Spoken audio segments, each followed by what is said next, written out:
Voilà, alors bah là je viens de semer toutes les graines dont je t'ai parlé. Maintenant hop, je t'explique la suite des opérations. Bah ici il reste plus beaucoup de choses à faire.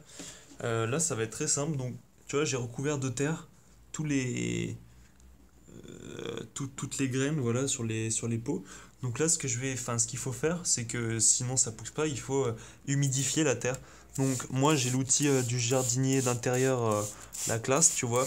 Avec ça, tu commences par humidifier la première couche du terreau parce que souvent les terreaux que tu achètes, ils sont très secs. Tu vois, l'eau elle rentre difficilement, elle reste à la surface, ça stagne. Donc là, il faut y aller en deux étapes. Et la première étape, c'est donc tu vois, de bien sprayer le dessus, de pas noyer non plus, parce qu'après ça va couler et ça va révéler les graines. C'est pas ce qu'on veut. Voilà, là on veut juste réhabituer le dessus de la terre à l'eau, et puis ensuite je te retrouve tout de suite après pour les arroser avec un arrosoir, tu vois. Voilà, donc une fois que tu vois que le terreau il a un peu absorbé l'eau, donc là c'est encore un peu trop humide. Mais je te montre quand même rapidement, voilà, tu verses, mais alors avec une délicatesse extrême, tu vois, comme si tu mettais de l'huile d'olive. Voilà, un petit peu, tu humidifies. Bon, là je te le fais en speed, mais faudrait que tu fasses ça en 2-3 fois là, parce que vraiment, comme tu constates, le terreau il est trop desséché, voilà, ça absorbe pas pour l'instant, ça dégorge. Si tu arroses trop, tout ce que ça va faire, c'est que ça va descendre sur le. Ouais, ça va fuir du pot, quoi. Voilà. Bref, donc pendant que j'arrose, je vais en profiter pour. Attends, qu'est-ce qu'il me reste à te dire? Ah ouais, alors bah du coup là, première étape avec l'eau, c'est de bien arroser, hein. La première fois on arrose chaleureusement, hein. L'idée c'est de réhumidifier la totalité du terreau. Mais ensuite, ce que tu vas devoir faire, c'est pas. Enfin, tu l'arroseras pas toujours autant, hein. Là, c'est vraiment la première fois. Ensuite, ce que tu vas faire, c'est que tu vas plutôt garder simplement la terre humide. Voilà, faut pas que le dessus de la terre soit sec, hein.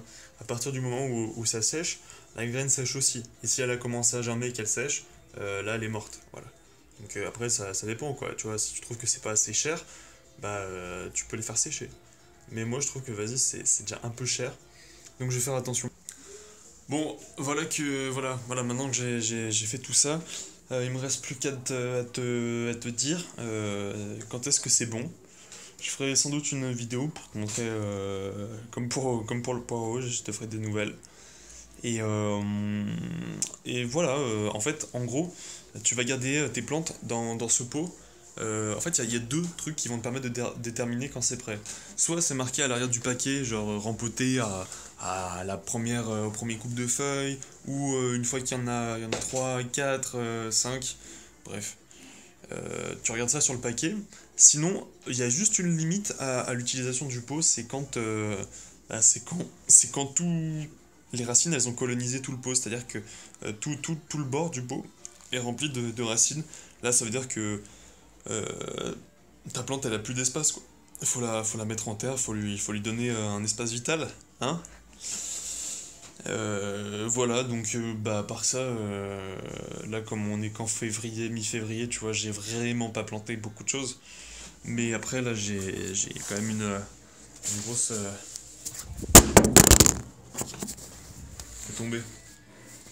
Tu vois, j'ai fait la dose de sachet, hein. Mais c'est pour reverdir la terre, c'est pour partager, c'est pour faire moi-même mes graines. Enfin, tu vois, il y a toute une idéologie derrière, hein, que simplement faire joli sur le balcon, hein. Là, moi, cette année j'économise, hein, je produis, je suis productif.